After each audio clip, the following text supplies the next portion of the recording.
As darkness descended, a group of sepoys rode off towards Delhi. We are here to see His Majesty. He is in his prayer. Please wait.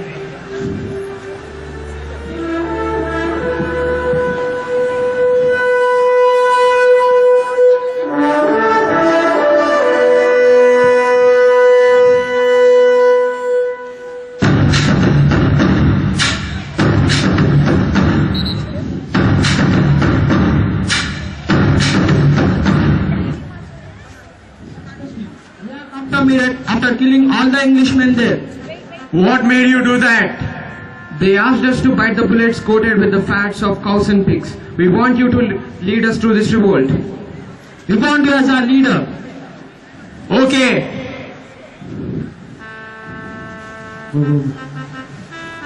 Thus, this revolt acquired a legitimate leadership, and the leader was none other than the Mughal Emperor Bahadur Shah Zafar II. Thus, the revolt has commenced, famously known as the First War of Independence. 1905, Partition of Bengal.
Unity.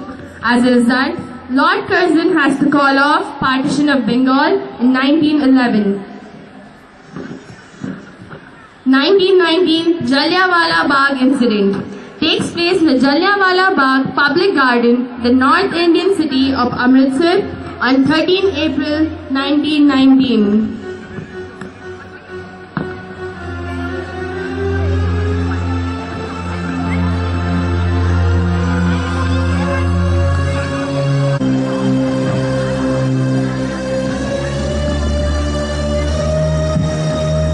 Tomorrow. I'll issue an order, sir. Hey, have you heard the notice issued by General Dyer? No. What is it now? He has got orders to ban all the meetings held here from today. But haven't you heard what all freedom fighters have suggested? No? What? They are conducting a meeting tomorrow in Jallianwala Bagh and invited all of us. Okay, I'll try to spread this message to as many people as I can, and you do the same. Okay. Is it going to be conducted even when I ban all of them? Yes, sir. Take 50 riflemen. We're going to attack Jallianwala Bagh.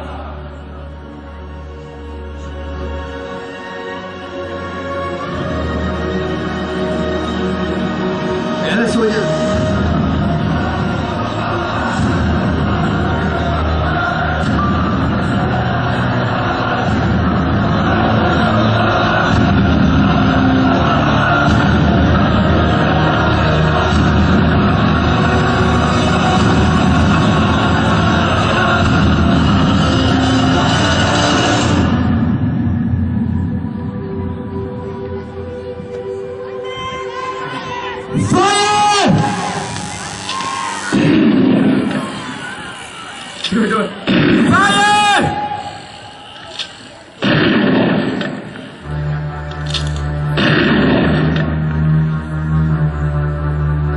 1,370 men and women, 14 boys and a baby 7 weeks old had been killed, and 1,500 men and boys wounded. The flame lit at Jallianwala Bagh ultimately set the whole of India aflame. It is a landmark in India's struggle for freedom. It gave great impetus to Satyagraha movement, which ultimately won freedom for India on 15th August 1947. Khilafat movement 1920s. This was an attempt by the Indian Muslim community to unite together in the support of the Ottoman Empire ruled by Khalifa, which was attacked by European powers. The Muslims considered the Khalifa as a custodian of Islam. They simply could not digest his dethronement. Under the leadership of prominent Muslim leaders, notable one being Maulana Abul Kalam Azad, they launched the Khilafat movement in most parts of North India.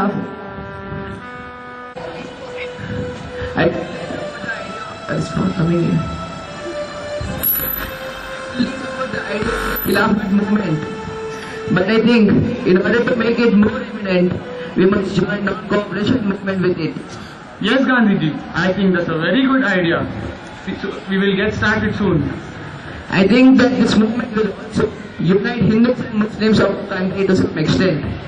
Yes.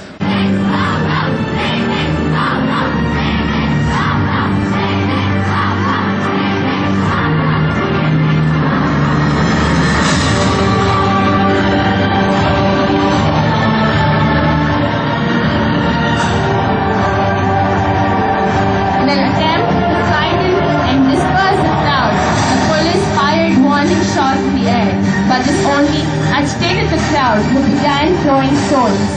Infuriated by the gunfire into their ranks, the crowd took revenge by setting the chowki ablaze, killing the 23 officers trapped inside. In response to this, martial law was imposed.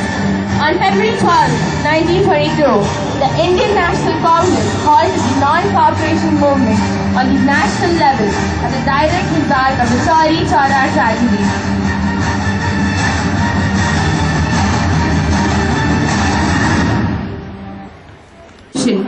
In 1927, the Simon Commission arrived in India to suggest the changes required in the constitution. Since there was not even a single Indian member in the group, the Indians were not happy with the commission and they revolted. The revolt was led by Lala Lajpat Rai.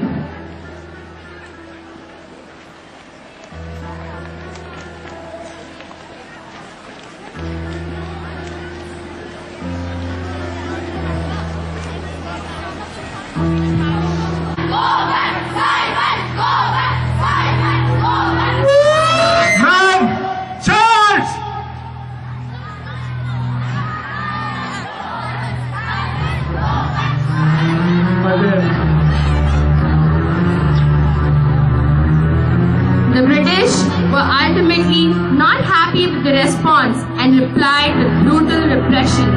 They charged at the Indians with lathis. The police were particularly brutal against Lala Lajpat Rai, who died later on November 17, 1928. Let's go, man.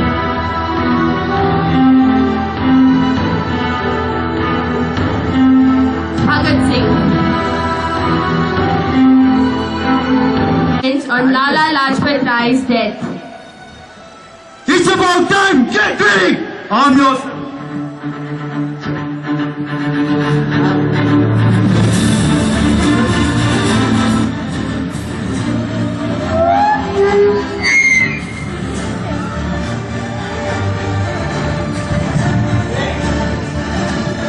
Who are you? We are here and Lala Lajpat Rai dead! Bye.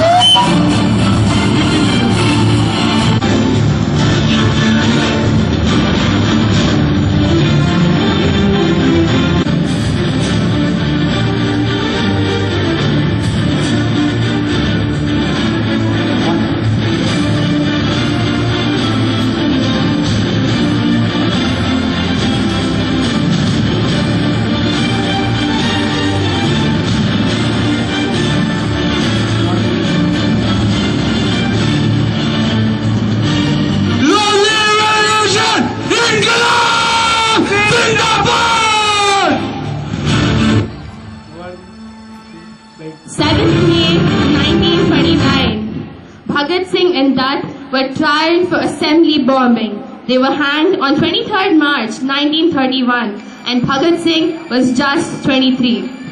Dundee, a village 390 kilometers from here, to defy the British government, to make our own salt free from tax. We show this non-violent form of protest to show the British government that much can be achieved without fighting and spilling innocent blood all over.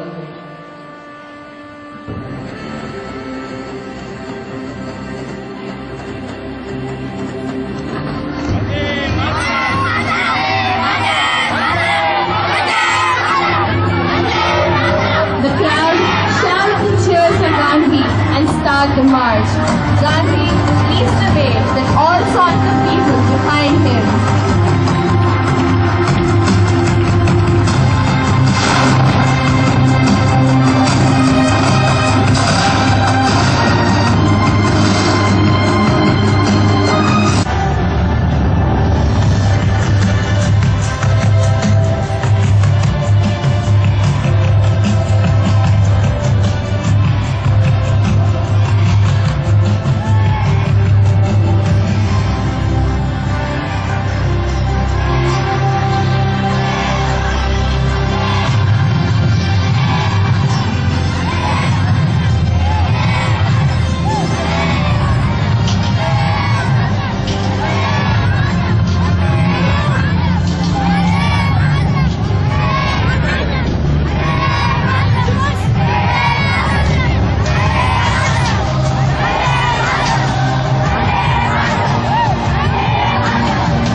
Gandhi picks up a handful of salt and thus disobeys the British rule of forbiddance of making salt individually.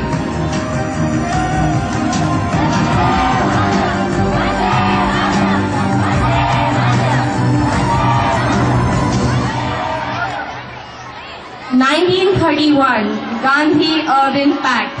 After conclusion of the first phase, the British government realized that the cooperation of the Indian National Congress was necessary for further advancement in the making of the Indian Constitution.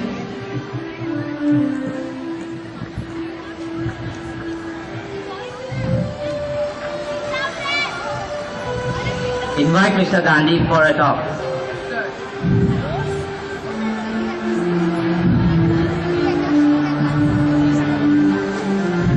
Cooperate with us for further advancement in the making of Indian Constitution. What do you want me to do? The agreement is as follows. The Congress would discontinue the civil disobedience movement. The Congress would participate in the Round Table Conference. The Congress would withdraw all ordinances issued to curb the Congress. The government would withdraw all prosecutions relating to offences not involving violence. The government would release all persons undergoing sentences of imprisonment for their activities in the civil disobedience movement. Okay, I agree, but I want the immediate release of the prisoners. Agreed. Indian National Army. The first Indian National Army was conceived by Mohan Singh at the outbreak of INA leader force.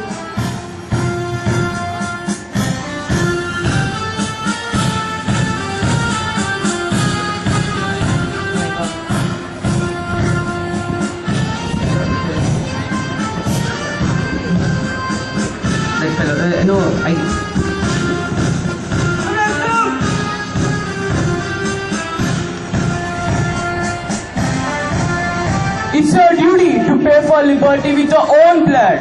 The freedom that we shall win through our sacrifice and exertions, we shall be able to preserve with our own strength. A true soldier needs both military and spiritual training. So give me your blood and I shall give you freedom.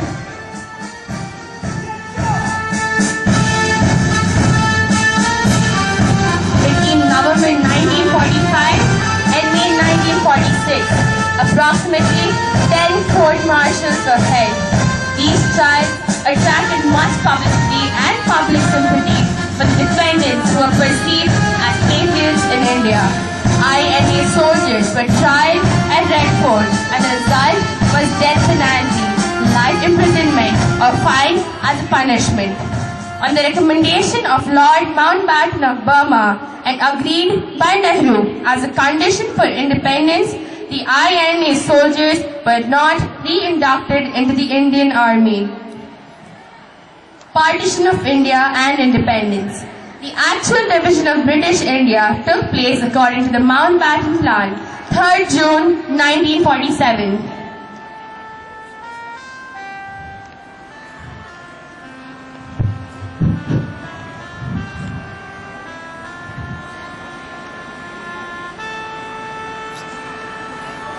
The British government proposed a plan to give independence and divide the region into two, India and Pakistan. What is it?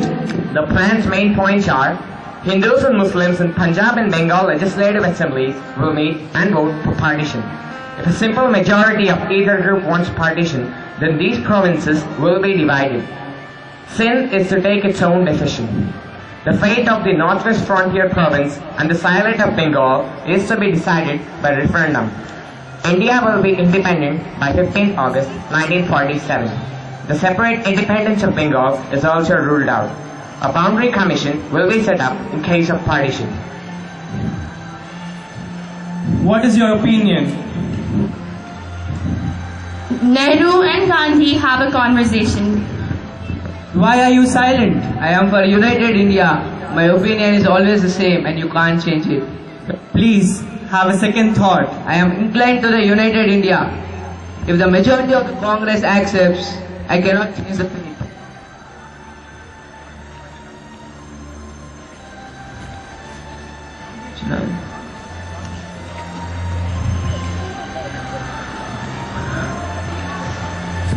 Mr. Jinnah, we want India united. Please think. We want our own country, Nehruji. Bas, aur kuch nahi. What can we do to make you agree? You can do nothing to change my mind. This is not only my decision. This is the decision of all Muslims, as you have seen, Nehruji. We want Pakistan. On 18 July 1947, the British Parliament passed the Indian Independence Act that finalized the arrangements for partition and abandoned British sovereignty over the princely states, of which there were several hundred, leaving them free to choose whether to accede to one of the new dominions. The Government of India Act 1935 was adapted to provide a legal framework for the new dominions. Midnight of August 14, 1947, in the presence of the delegates of Britain and leaders of India, Jawaharlal Nehru signed the agreement for independent India and partition. When the clock struck 12, India achieved independence after the tyranny of British rule for 200 years. Speaking on this occasion, Jawaharlal Nehru gave his famous speech, Tryst with Destiny.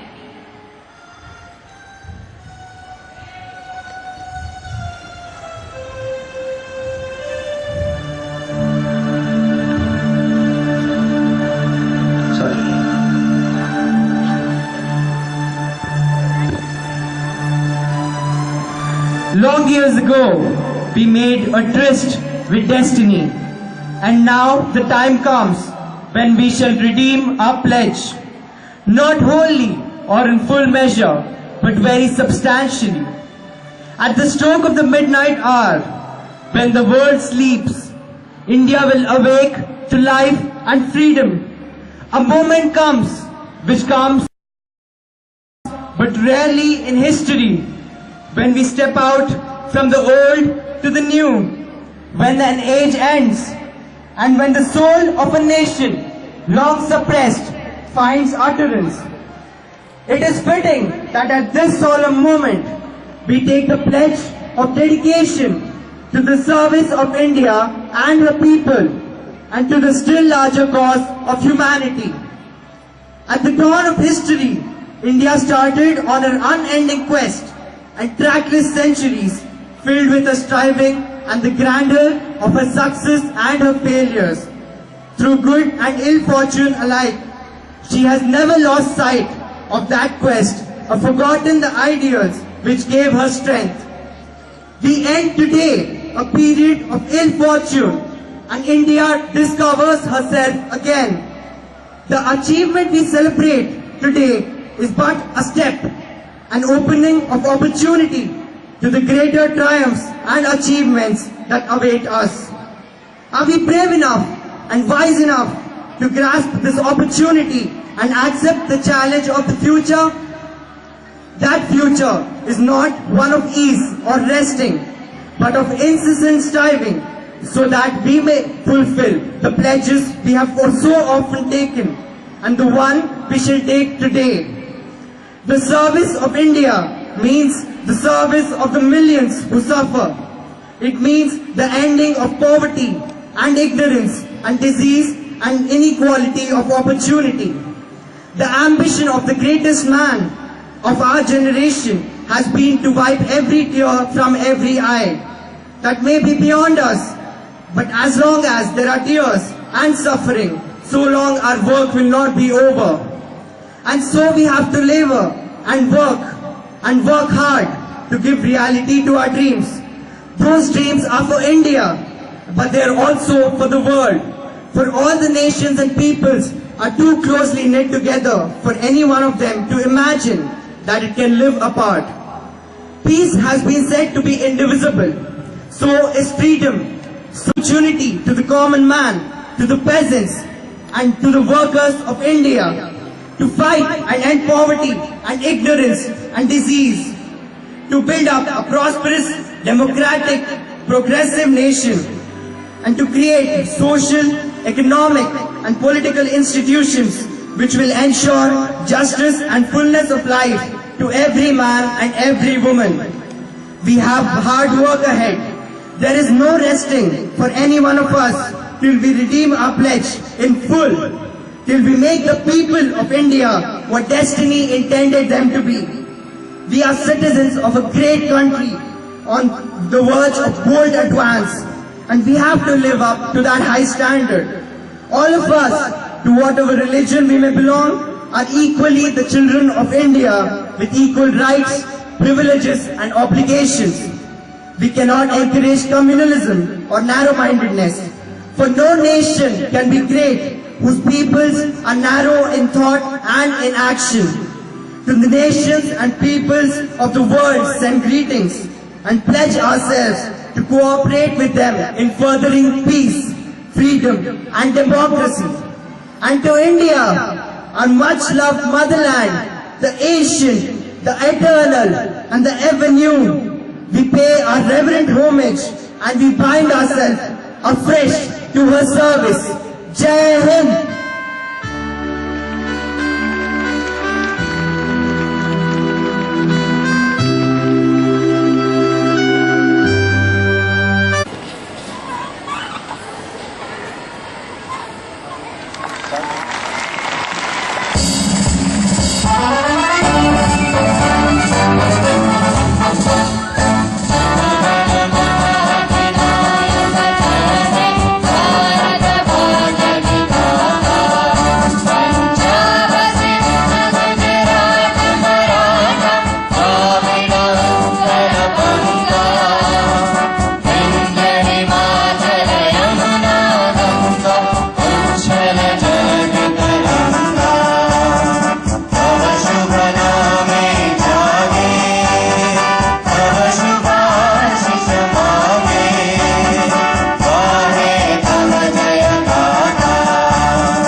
Presented this. Hope you enjoyed this presentation. Thank you. To our young pioneers who are entrepreneurial, no, it is a day to put your hands together when the students of class 11 have entered the house. With them, United States. Please put your hands together and accept this revolutionary youth of United States